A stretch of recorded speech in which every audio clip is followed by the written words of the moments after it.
The Colosseum, a mainstay of ancient architecture and a pillar of identity for the citizens of Rome. The same applies to the Trevi Fountain.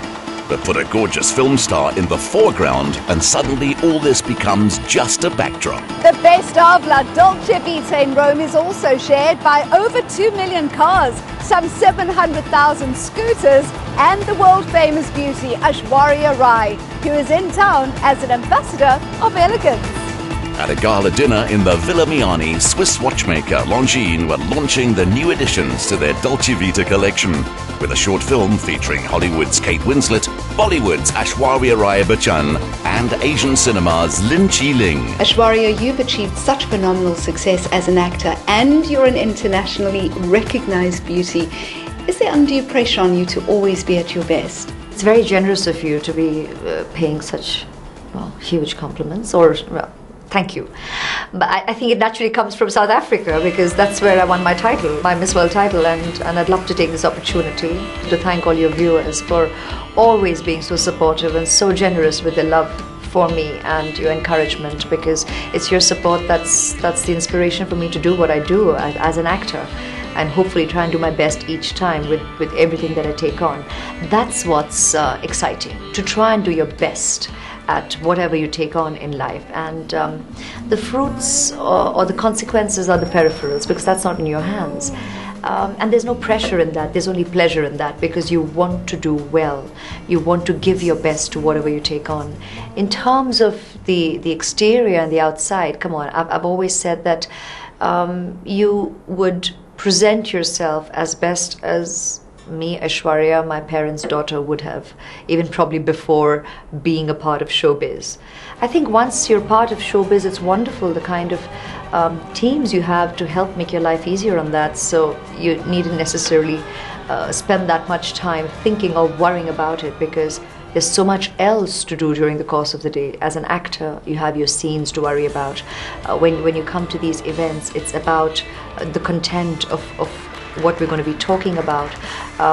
When you're going to social events, it's really about the charities itself. When it's about endorsements, it's about the commercials. So it's really about the craft and the duty lined out for the day. Having been a part of showbiz for so long, it's not always about makeup, hair and costume or clothes, because that's all just a part of what you do anyways.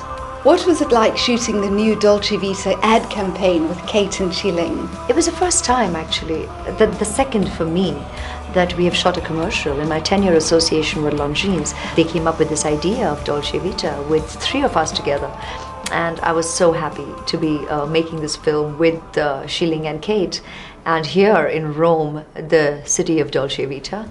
And it was done in that very spirit. But it was hot. It was in the summer of Rome, and we discovered heat like never before. And this coming from me, who's from India. It's a statement. Trust you me. But we had a lot of laughs, because when you see the commercial, you will see it's about how we're like playing with the paparazzi. So we had the mock paparazzi, and then we had the real paparazzi. So the 3 of us had a lot of laughs while making this commercial. From Rome, we were invited to Basel, Switzerland, where Ursula walks straight into a typically energetic lineup of marching and beer hall bands. The festivities coincided with 100,000 or more visitors, arriving to toast the best of Swiss precision engineering. The industrial city of Basel is located where the Swiss, French and German borders meet. With the River Rhine running right through it, this is the international meeting place for those in search of the charms of both old and new Europe. And for today in particular, those in search of bands on the run. All bands led to the World Watch and Jewellery Show called Baselworld. In a nation that yodels and blows horns, a loud sound in economic terms is the quiet heartbeat of the country's celebrated watch industry. An empire of hours, minutes and seconds. Keeping the spirit of Swiss time alive and ticking, Basel brings together the world's most prestigious watch brands. From the traditional to the audaciously trendy, This is where lovers of fine watches succumb to the allure of captivating creations.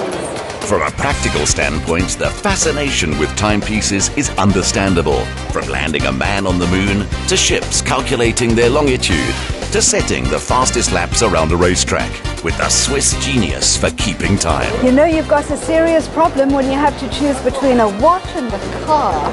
A car and a watch. What should it be? The watch or the car? The car or the watch?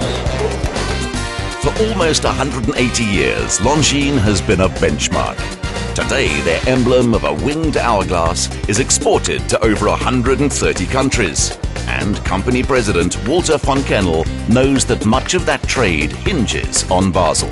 Mr. von Kennel, why is it so important for you to attend Baselworld every year? It's a great opportunity for all of us. First of all, to meet reporter, TV, retailers, competitors, suppliers, friends from all over the world. And this brings a lot of momentum, pleasure, and secondly, it's a way to compare ourselves directly to the competitors. That their watches perform their timekeeping function so well has made the company official timekeeper at several world championships. But form is just as important. When it comes to Dolce Vita, that is a much-loved watch. It's our only rectangular watch. We started, you remember, with Audrey Hepburn as testimonial, and we had good luck because Audrey Hepburn pushed us on Dolce Vita because to pick the name, okay? And then during many, many years we spent so many millions, and the reaction of the trade was so good. So, big hit. The new additions to the collection in steel with yellow or rose gold, and in some cases diamonds, all trace their lineage back to these museum pieces. We found out that in the rectangular shape, somewhere around 1928, 1932, we had a very similar model. And we decided to get inspiration and to do it based on the spirit on that original pieces. And I think this one would be perfect size for you. Sadly, charming the watchmaker isn't enough. Top dollar is what's required to get the makers of these extraordinary pieces to part with their creations. It couldn't escape a woman's attention that among these exhibits is an entire section devoted to jewellery. There's absolutely no doubt about it. This fair is the last word in style and prestige. It's also where over 94,000 people come to visit some of their most precious best friends. I believe there's an ice paradise right around that corner. Like rabbits in the headlights, girls find themselves transfixed by the sheer brilliance of all these carats. Chief amongst the purveyors of these dream necklaces, rings, earrings and bracelets was jeweller Gerhard Schreiner. Based in Germany, he has designers working for him from Spain to Italy, and their journeys to source these startling gems ensure they come with a fascinating story. These are some very impressive pieces we have here. Let us start maybe at first with something like this, which is unique in the world, a collection of natural conch pearls. The center pearl almost 3.5 centimeters.